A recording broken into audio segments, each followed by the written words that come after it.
यदा यदा हि धर्मस्य ग्लानिर्भवति भारत अभ्युत्थानम् अधर्मस्य तदात्मनं सृजाम्यहम् परित्राणाय साधूनां विनाशाय च दुष्कृतं धर्म संस्थापनार्थाय संभवामि युगे युगे। এই পৃথিবীর বুকে যতবার বিপদ ঘনিয়ে এসেছে, দুষ্টদের অবাধ বিচরণ বেড়েছে, ধর্মের ওপর বেড়েছে অধর্মের নিষ্ঠুর অত্যাচার, ততবারই এই ধরার বুকে নানান রূপে আবির্ভূত হয়েছেন পরমেশ্বর ভগবান শ্রীকৃষ্ণ।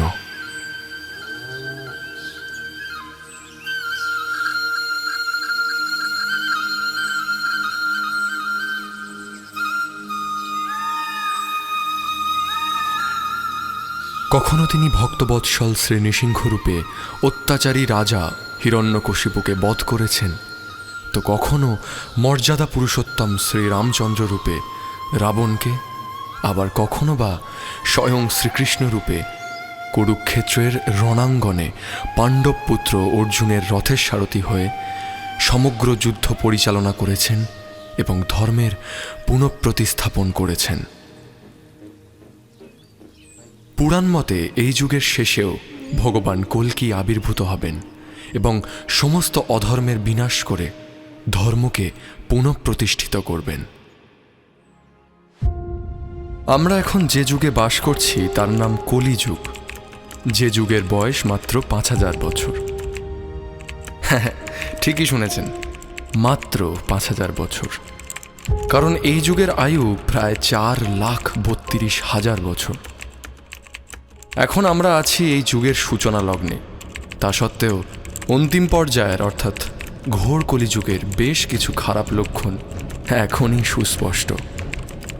মানুষে মানুষে হানাহানি, খুন, ঘৃণা, প্রাণী হত্যা, শারীরিক নির্যাতন, নারীদের পণ্যের চোখে দেখা, একে অপরের প্রতি হিংসা, ক্ষোভ, নৃশংসতা, আরও কত কি বেড়েই চলেছে প্রতিনিয়ত।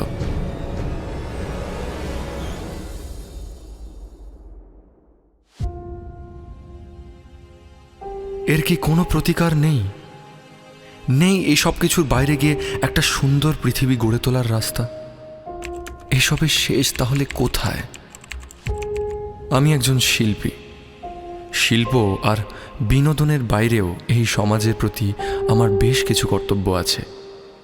তাই আমার এই প্রয়াস মানুষ নামক বৃক্ষটিকে তার শিকড়ের সঙ্গে মিলিয়ে দেওয়া। সে এই পৃথিবীর বুকে কতটা তুচ্ছ সেটা তাকে বুঝিয়ে তার ভেতরের ফাঁপা অহংকারকে দূর করা, মানুষের সুপ্ত চেতনাকে জাগ্রত করা, মনুষ্যত্ব বোধের বিকাশ, দৃঢ় চরিত্র অথচ মানসিকভাবে তাকে কোমল, ঠিক পদ্মের পাপড়ির মতো গড়ে তোলা।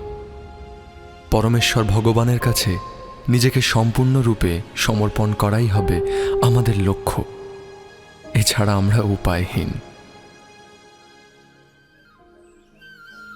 আমার এই নতুন প্রয়াস হরে কৃষ্ণ ভক্ত ইউটিউব চ্যানেলটিতে আমি আপনাদেরকে শোনাব শ্রীকৃষ্ণের নানান লীলা কথা, গল্প, নানান রকমের গান, কীর্তন, ভগবদ্গীতা যথাযথ থেকে বিভিন্ন শ্লোক এবং তার তাৎপর্য।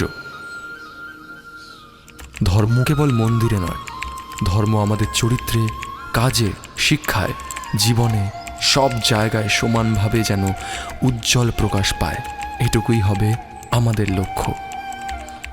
আমি চাই প্রতিটি মানুষ তার হারিয়ে ফেলা শিকড় খুঁজে পাক, মেতে উঠুক মনুষ্যত্বের এই মহোৎসবে, হয়ে উঠুক প্রকৃত একটা মানুষ। হরে কৃষ্ণ।